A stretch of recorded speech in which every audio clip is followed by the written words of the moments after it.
अभी तो सफ़र शुरू किया है, उड़ान अभी बाकी। अरे अभी तो नापी है मुट्ठी भर ज़मीन, अभी नापना आसमान बाकी। Hello friend, very good morning to all of you. आज है 31 अक्टूबर 2020। तो आज की important current affair. Before that subscribe the channel and hit the bell icon for daily current affairs. तो चलो शुरू करते हैं। Who has been entered into partnership with global non-profit education platform edX to offer massive open online courses? किसने वैश्विक गैर लाभकारी शिक्षा मंच एडएक्स के साथ एक साझेदारी में प्रवेश किया है, जो कि बड़े पैमाने पर ओपन ऑनलाइन पाठ्यक्रम प्रदान करता है? तो अभी ये क्या है, एसबीआई ने। तो एसबीआई और एडएक्स करके दोनों मिलकर अभी एक ऑनलाइन पाठ्यक्रम शुरू करेंगे। स्टेट बैंक ऑफ इंडिया, इसकी स्थापना हुई थी 1 जुलाई 1955 में। हेडक्वार्टर है मुंबई में और अभी इसके चेयरमैन बने दिनेश कुमार खरा। तो ये नई अपॉइंटमेंट है, ध्यान रखिएगा। और मैनेजिंग डायरेक्टर है अश्वानी भाटिया। और एसबीआई कार्ड के मैनेजिंग डायरेक्टर और सीईओ है अश्विनी कुमार। और एसबीआई कार्ड का हेडक्वार्टर है Gurgaon. What is EOS 01? EOS एक क्या है? तो अभी ये अर्थ ऑब्जर्वेटरी सैटेलाइट। अभी इसरो 7 नवंबर को सैटेलाइट लॉन्च करने वाला है, जिसमें कि जो प्राइमरी सैटेलाइट होगा वो होगा EOS 1 और इसके साथ 9 इंटरनेशनल कस्टमर सैटेलाइट होंगे, जो कि लॉन्च की जाएगी सतीश धवन स्पेस सेंटर से, जो कि आता है आंध्र प्रदेश के श्रीहरिकोटा में। तो जो लॉन्च किया जाएगा, तो ये लॉन्च किया जाएगा with the help of polar satellite launch vehicle. इसका नाम होगा PSLV C49। जो PSLV की ये जो मिशन होगा, ये होगा 51th मिशन होगा जो कि लॉन्च करेगा। तो EOS 01 एक अर्थ ऑब्जर्वेटरी सैटेलाइट है। तो इसका यूज़ होगा in the field of agriculture, forestry और डिजास्टर मैनेजमेंट सपोर्ट के लिए। तो जो अर्थ ऑब्जर्वेटरी सैटेलाइट होते हैं वो होते हैं equip with the remote sensing technology. तो इसरो की स्थापना हुई थी 15 अगस्त 1969 में और इसका हेडक्वार्टर है बेंगलुरु में। और इसकी स्थापना की थी विक्रम साराभाई ने। तो भी इसरो के करंटली डायरेक्टर है के सिवान। तो ये हिंदी में भी है, आप देख सकते हो। Who has been developed a simple messaging application named the Secure Application for Internet? Internet के लिए सिक्योर एप्लीकेशन नाम से एक साधारण मैसेजिंग एप्लीकेशन किसने विकसित किया है? तो भी ये विकसित किया है इंडियन आर्मी ने। तो इंडियन आर्मी डे आता है 15 जनवरी को, इंडियन एयरफोर्स डे आता है 8 अक्टूबर को और इंडियन नेवी डे आता है 4 दिसंबर को। तो अभी इंडियन आर्मी के चीफ है मनोज मुकुंद नरवाने, जो कि 28th चीफ ऑफ आर्मी है। और इंडियन एयरफोर्स के चीफ है राकेश कुमार सिंह भदौरिया, जो कि 26th एयरफोर्स चीफ है। और इंडियन नेवी के चीफ है एडमिरल करमबीर सिंह, जो कि 24th नेवी चीफ है।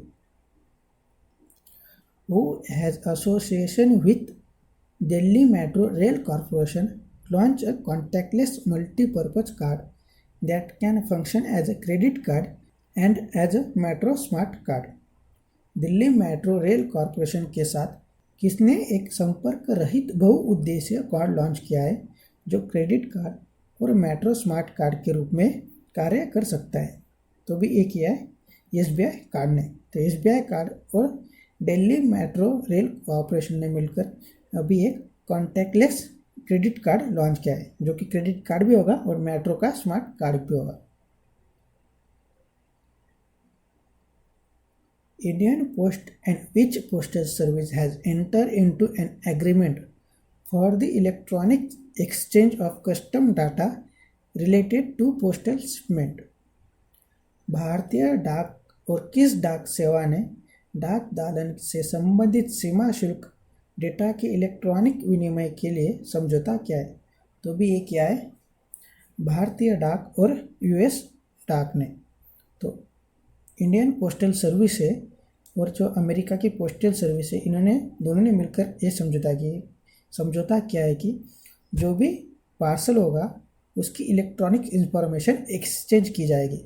तो इससे क्या होगा, जो भी कस्टम क्लियरेंस के लिए समय ज़्यादा लगता है वो कम से कम हो जाएगा। तो इसलिए ट्रांसपोर्टेशन और ट्रांसपेरेंसी आएगी। Who is the author of book night of the restless spirit stories from 1984? Night of the restless spirits stories of 1984 पुस्तक के लेखक कौन है? तो भी पुस्तक लिखी है सरबप्रीत सिंह ने। तो सरबप्रीत सिंह ने अभी बुक लिखी है night of the restless spirit, night of the restless spirit stories from 1984। तो बाकी के ऑप्शन भी देख लेते हैं। एन.के. सिंह ने लिखी है portrait of power, Shashi Tharoor ने लिखी है द बैटल ऑफ बिलोंगिंग, और रोमिला थापर ने बुक लिखी है voice of dissent. What is the name of app that launched by Delhi CM to increase citizen participation in Delhi's fight against pollution? What is the name of app that launched by Delhi CM to increase citizen participation in Delhi's fight against pollution? प्रदूषण के खिलाफ दिल्ली की लड़ाई में नागरिक भागीदारी बढ़ाने के लिए दिल्ली के मुख्यमंत्री द्वारा लॉन्च किए गए ऐप का नाम क्या है? तो भी ये ऐप लॉन्च किया गया है ग्रीन दिल्ली। तो इस ऐप के माध्यम से जो भी दिल्ली के नागरिक हैं उनकी भागीदारी बढ़ाई जाएगी in the field of fight against pollution. तो दिल्ली के सीएम है अरविंद केजरीवाल और दिल्ली के लेफ्टिनेंट गवर्नर है अनिल बैजल। तो अभी दिल्ली गवर्नमेंट ने रिसेंटली स्कीम लॉन्च की थी युद्ध प्रदूषण के विरुद्ध। तो ये भी एक इन्वायरमेंटल स्कीम लॉन्च की थी, और एक लॉन्च किया था कोड ए थॉन ट्री ट्रांसप्लांटेशन पॉलिसी, और रेड लाइट ऑन गाड़ी ऑफ। तो देखो इसमें भी अभी 3 स्कीम जो है जो कि रिलेटेड टू है पर्यावरण के रिलेटेड, युद्ध प्रदूषण के विरुद्ध, ट्री प्लांटेशन पॉलिसी और रेड लाइट ऑन गाड़ी ऑफ। तो इससे संबंधित अभी ग्रीन दिल्ली ऐप लॉन्च किया गया है। Keshubhai Patel has passed away, he was the former chief minister of which state? Keshubhai Patel का निधन हो गया है, वह किस राज्य के पूर्व मुख्यमंत्री थे? तो वह पूर्व मुख्यमंत्री थे गुजरात के। तो आपको सिर्फ याद रखना है Keshubhai Patel is a former chief minister of Gujarat. How much amount India has been announced for central Asia countries to widen connectivity and energy partnership? Connectivity और ऊर्जा साझेदारी को व्यापक बनाने के लिए मध्य एशियाई देशों के लिए भारत ने कितनी राशि की घोषणा की? तो भी ये किए $1 बिलियन की। तो अभी हमने कल ही पढ़ा था कि सेंट्रल एशिया और इंडिया की कॉन्फ्रेंस हुई थी जो कि होस्ट की थी हमारे विदेश मंत्री एस जयशंकर ने। तो अभी इसी दौरान अभी $1 billion rupees central Asian countries को दी जाएंगी for the connectivity and energy partnership के लिए। Who has been acquired up to 9.99% stake in RBL bank? RBL bank में 9.99% हिस्सेदारी का अधिग्रहण किसने किया? तो भी ये किया है मैपल ग्रुप ने। RBL बैंक इसकी स्थापना हुई थी अगस्त 1949 में, और इसका हेडक्वार्टर है मुंबई में, और अभी इसके MD एंड CEO है Vishwavir Ahuja. Which bank has been named the safest bank in Asia by New York-based trade publication Global Finance?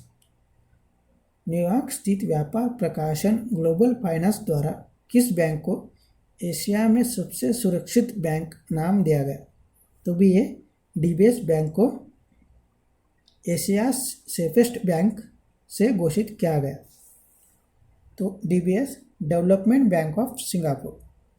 तो इसका हेडक्वार्टर है सिंगापुर में और इसके CEO है पीयूष गुप्ता, जो कि इंडियन ओरिजिन है। CEO है DBS बैंक के 2009 से। तो ये इंडियन है इसलिए इम्पोर्टेंट है। तो DBS बैंक के CEO कौन है? पीयूष गुप्ता, ये याद रखिएगा। Who has been honored with the Lifetime Achievement Award at the 3rd India International Film Festival of Boston। Boston के तीसरे भारत अंतर्राष्ट्रीय फिल्म महोत्सव में किसे लाइफ टाइम अचीवमेंट पुरस्कार से सम्मानित किया गया? तो अभी ये किया गया ओम पुरी को। तो अभी बाकी के अवार्ड जो रिसेंट दिए गए उनका रिवीजन करते हैं।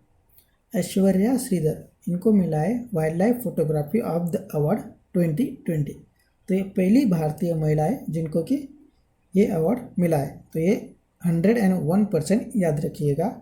Aishwarya Sridhar wild life photography of the award 2020। Ramanujan award ये दिया गया साई एवेरा को और सरला पुरस्कार दिया गया नित्यानंद नायक को। Special humanitarian award by UNDP, United Nation development programme, तो ये दिया गया सोनू सूद को। तो याद रखिएगा। Who has been inaugurated the 4th India Energy Forum by CERA week organized by HIS Market। तो HIS मार्केट द्वारा आयोजित CERA वीक द्वारा चौथे भारत ऊर्जा मंच का उद्घाटन किसने किया? तो भी ये किया नरेंद्र मोदी जी ने। Which state launch the higher education digital library? किस राज्य ने उच्च शिक्षा डिजिटल पुस्तकालय का शुभारंभ किया? तो भी ये किया है उत्तर प्रदेश ने। जो भी ग्रेजुएट लेवल के स्टडी कर रहे हैं उनके लिए अभी एक डिजिटल लाइब्रेरी बनाई गई। तो इसमें अब तक 134 सब्जेक्ट के पुस्तक डाले गए जो कि फ्री ऑफ कॉस्ट उसे एक्सेस कर सकते हैं। तो ये लॉन्च किया गया उत्तर प्रदेश के द्वारा। तो उत्तर प्रदेश की कैपिटल है लखनऊ, चीफ मिनिस्टर है योगी आदित्यनाथ, गवर्नर है आनंदीबेन पटेल। तो इनके पास अभी एडिशनल चार्ज है मध्य प्रदेश का भी। और उत्तर प्रदेश में अकेला नेशनल पार्क है दुधवा नेशनल पार्क। और अभी रिसेंटली उत्तर प्रदेश ने जो स्कीम लॉन्च की थी वो है mission Shakti women help desk at police station. तो वुमेन हेल्प डेस्क हर एक पुलिस स्टेशन में शुरू किया गया उत्तर प्रदेश में। बाल श्रमिक विद्या स्कीम, 1 डिस्ट्रिक्ट 1 प्रोडक्ट, कौशल शतरंज स्कीम और युवा स्कीम, ये सभी है उत्तर प्रदेश की रिसेंटली लॉन्च की गई scheme. So this is the session of the day. Please subscribe the channel and hit the bell icon. Thank you for listening. Have a nice day.